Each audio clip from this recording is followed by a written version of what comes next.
Shalom jemaat yang terkasih. Dalam pemahaman iman Kristen kali ini kita akan membahas tema bagaimana memahami kehendak Tuhan. Melalui pembahasan ini kita mencoba untuk memahami situasi dan kondisi seperti penderitaan, hal-hal yang tidak menyenangkan atau tragedi yang terjadi di sekitar kita atau yang menimpa kehidupan kita. Apakah merupakan kehendak Tuhan jika kita mengalami kesusahan dan menderita oleh apa yang terjadi? Tanggal 12 Mei 2020, pesawat Kodiak milik Lembaga Misi Mission Aviation Fellowship atau yang biasa dikenal dengan MAF, jatuh di Danau Sentani, Papua.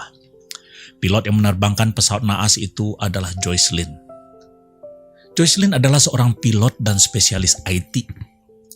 Ia menerima gelar sarjana sains dan magister teknik dari salah satu perguruan tinggi paling bergengsi di dunia, MIT, Massachusetts Institute of Technology. Joyce memperoleh sertifikat pilot pribadi ketika masih kuliah di MIT. Ia menjalani karir selama 1 dekade sebagai perwira di Angkatan Udara dan juga di perusahaan swasta yang bergerak di bidang keamanan dunia maya. Dalam menjalani karirnya, Joyce merasa terpanggil untuk melayani Tuhan. Ia mendaftar di Seminari Teologia Garden Conwell dan lulus dengan gelar Master of Divinity. Ketika berada di seminari, ia menemukan pelayanan penerbangan misi dan melakukan perjalanan ke Papua untuk magang musim panas dengan MAF. Dan dari perjalanan ini Joyce yakin bahwa Tuhan menghendaki agar dirinya melayani sebagai pilot misi. 10 tahun kemudian, setelah mengikuti pelatihan penerbangan dan memenuhi persyaratan yang ditetapkan, mengunjungi banyak negara, menghabiskan waktu berjam-jam dalam doa, akhirnya Joyce tiba di Sentani pada tahun 2019. Ia segera menjadi bagian penting dari tim MAF. Keahliannya dalam bidang IT dan komitmennya dalam pelayanan menjadi berkat bagi MAF, para misionari, dan masyarakat Papua yang dilayaninya. Sejak dari masa mudanya, Joyce telah berketetapan hati untuk berjalan bersama dengan Tuhan di setiap langkah kehidupannya. Tetapi perjalanan hidupnya berakhir tragis di Papua. Hanya 2 menit pesawat Kodiak yang dipilotinya lepas landas dari Bandara Sentani. Dilaporkan kemudian bahwa menara pengawas penerbangan kehilangan kontak dengan pesawat tersebut. Pesawat yang dipiloti oleh Joyce Lin itu dilaporkan oleh warga jatuh ke Danau Sentani setelah sebelumnya terdengar suara ledakan. Tim penyelamat menemukan jenazah Joyce masih di dalam kokpit pesawat pada kedalaman 13 meter. Dalam keterbatasan akal budi, saya mencoba untuk memahami kondisi yang tragis ini. Apakah ini kehendak Tuhan? Apakah Tuhan untuk beberapa alasan bermaksud agar Joyce Lin berakhir hidupnya di Danau Sentani pada hari itu? Dan Tuhan memilih kecelakaan pesawat sebagai cara untuk mewujudkan rencananya. Pemikiran dan pertanyaan ini kemudian berkembang dan sampai pada situasi pandemi yang berlangsung beberapa waktu ini dan telah menimbulkan dampak yang sangat hebat. Secara global, pertanggal 27 Mei 2020, virus corona telah berjangkit di 213 negara dengan kasus terkonfirmasi sebanyak 5.700.000 sekian dan total angka kematian 352.700 sekian jiwa. Di Indonesia, total orang terkonfirmasi per tanggal 27 Mei ada 23.851 orang dan jumlah korban yang meninggal 1.473 orang. Begitu banyak pribadi dan keluarga yang kehilangan orang-orang yang mereka kasihi. Begitu banyak orang yang menderita dan meregang nyawa. Yang tidak tertular ikut menjadi goyah. Banyak orang yang tidak bisa memenuhi kebutuhan keluarganya karena penghasilan yang menurun drastis. Tidak sedikit yang kehilangan pekerjaan. Ekonomi mengalami resesi dan butuh waktu lama untuk bisa pulih kembali. Demikian kata para ahli. Dan di depan mata, bencana kelaparan mengintai khususnya untuk lapisan sosial tertentu. Memikirkan situasi ini, saya dan mungkin juga Anda sekali lagi bertanya-tanya, Apakah ini kehendak Tuhan? Apakah Tuhan untuk suatu alasan menghendaki kita mengalami kesusahan hebat ini? Dan ia memilih virus corona sebagai media untuk mewujudkan rencananya. Ada orang-orang yang dengan yakin mengatakan bahwa tidak ada yang terjadi di luar kehendak Tuhan. Segala sesuatu telah ditetapkan jauh sebelumnya dan tidak ada yang dapat menghindarinya. Tidak ada seorang pun dengan cara apapun dapat mengubah atau menghindari kehendak Tuhan.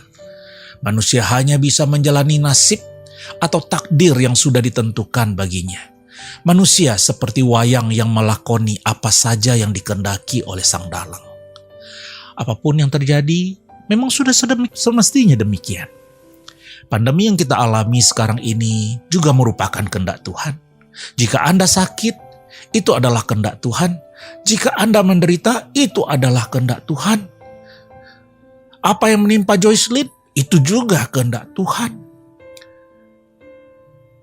Semuanya telah ditakdirkan, semuanya sudah direncanakan di dalam kekekalan. Jemaat sekalian, ini adalah fatalisme.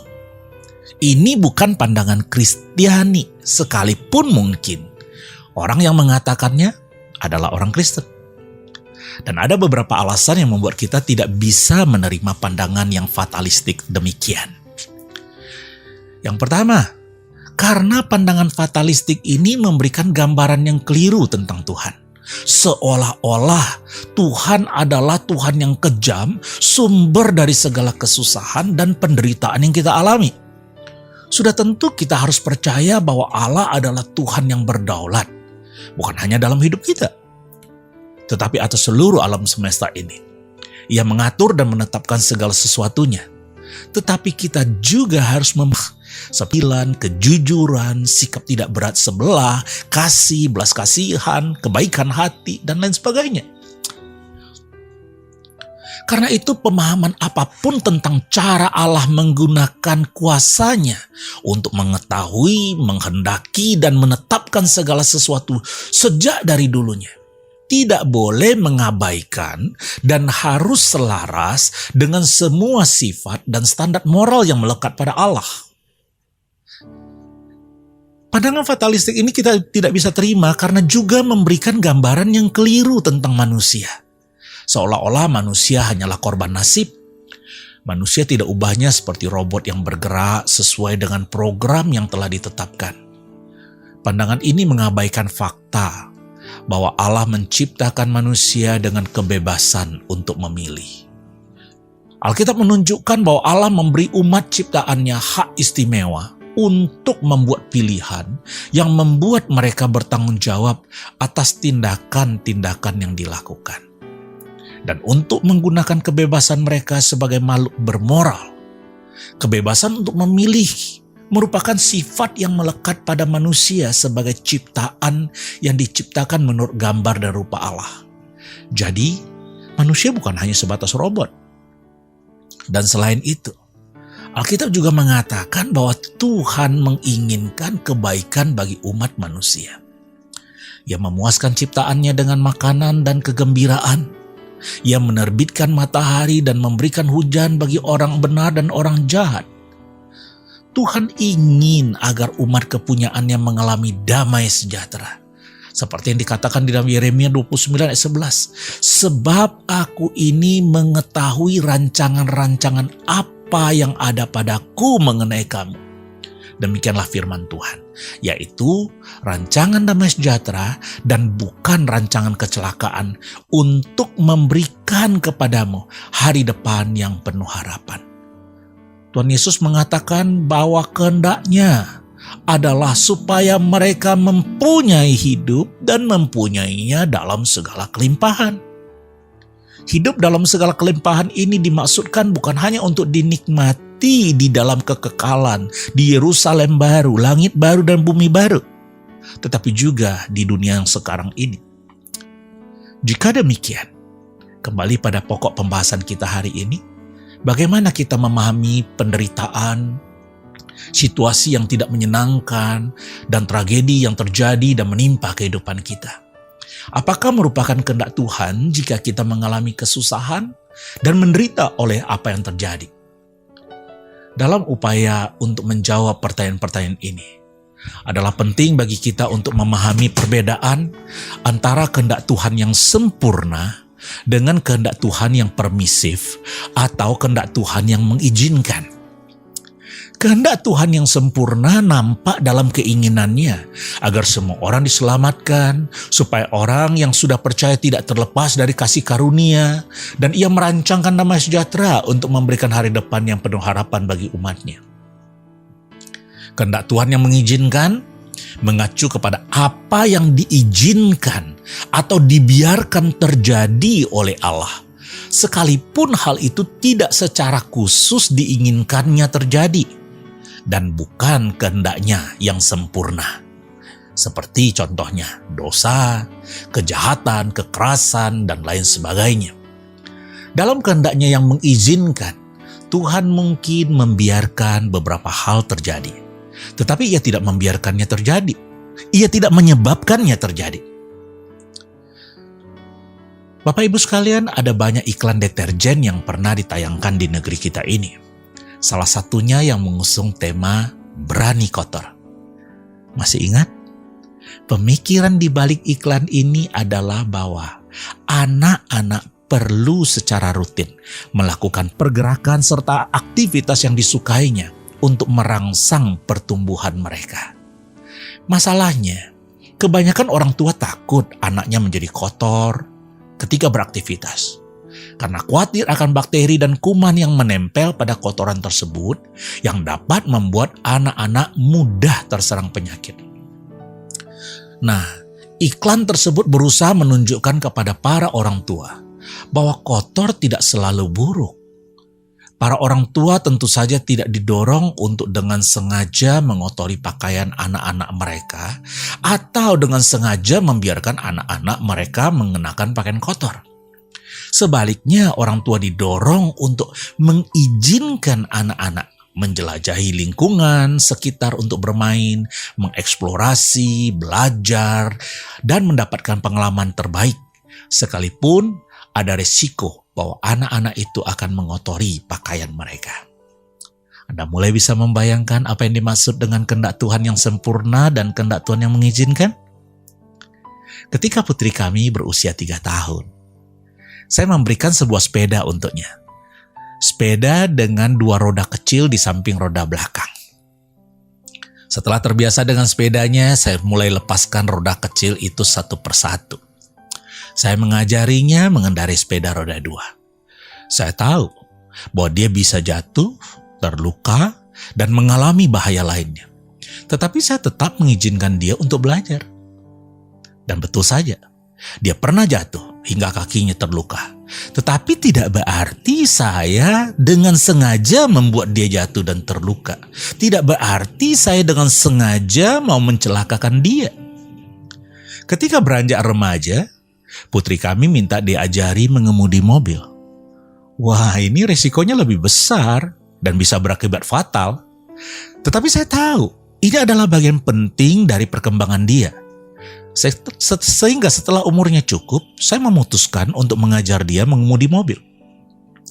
Kehendak saya yang sempurna untuk putri kami adalah bahwa dia tidak pernah terluka, dan saya mau dia supaya memiliki keterampilan tertentu yang penting dalam hidupnya. Saya ingin dia mandiri dan belajar hal-hal baru. Bisa mengendarai sepeda dan mobil diperlukan dalam kehidupan, dan itu juga dapat membawa banyak kesenangan bagi dia. Saya menyadari semua resiko yang menanti. Tetapi untuk suatu tujuan yang saya tahu baik baginya, saya mengizinkan putri kami untuk menghadapi dan mengalami resiko tersebut. Seperti itulah kehendak Tuhan yang sempurna dan kehendak Tuhan yang mengizinkan. Mari kita lanjutkan pembahasan kita ini untuk melihat bagaimana relasi kehendak Tuhan yang sempurna dan kehendak Tuhan yang mengizinkan ini dengan kedaulatan Tuhan. Kita akan melihat relasi ini melalui kematian Tuhan Yesus di kayu salib. Di Taman Getsemani, 3 kali Tuhan Yesus berdoa agar cawan penderitaan itu lalu daripadanya. Tetapi pada akhirnya ia berkata, "Tetapi janganlah seperti yang ku kehendaki, melainkan seperti yang engkau kehendaki." Apakah Saat itu kehendak Allah yang sempurna adalah bahwa manusia harus merendahkan, menyiksa, memaku Yesus di kayu salib dan menyebabkan kematiannya. Saya percaya tidak. Kehendak Bapa yang sempurna adalah agar Yesus Kristus dihormati, diikuti, dikasihi, dipatuhi, dan dilayani. Adalah mudah bagi Allah untuk mencegah manusia dari berbuat dosa terhadap Tuhan Yesus. Tetapi tindakan itu berarti meniadakan kehendak bebas manusia. Padahal kehendak bebas itulah yang membuat kita menjadi agen moral. Jika kita tidak bebas memberontak melawan Tuhan, maka kita pun tidak bebas untuk mencintai Tuhan. Jika Allah meniadakan kehendak bebas, maka kita hanyalah robot yang diprogram untuk melakukan kehendak Tuhan. Tetapi Bapa mengizinkan manusia berdosa, berbuat kejahatan yang sedemikian rupa kepada Tuhan Yesus. Karena Bapa tahu bahwa Dia akan menggunakannya untuk tujuan penebusan yang telah dirancangkan terlebih dahulu. Apa yang terlihat dari kematian Tuhan Yesus di kayu salib bukan hanya kehendak Tuhan yang mengizinkan, tetapi juga kehendak Tuhan yang sempurna dan berdaulat. Tuhan mengizinkan beberapa hal terjadi karena Dia tahu bahwa pada akhirnya Dia dapat menggunakannya untuk kebaikan. Bapa mengizinkan manusia berdosa membunuh Yesus melalui peristiwa penyaliban. Tetapi apa yang dimaksudkan manusia untuk kejahatan digunakan Tuhan untuk kebaikan. Tanpa kematian Kristus, kita semua harus menanggung dosa kita sendiri dan terancam binasa oleh murka Tuhan. Tetapi oleh kematian Kristus kita diperdamaikan dengan Allah dan dianugerahkan keselamatan. Hal semacam ini juga terjadi di dalam hidup kita.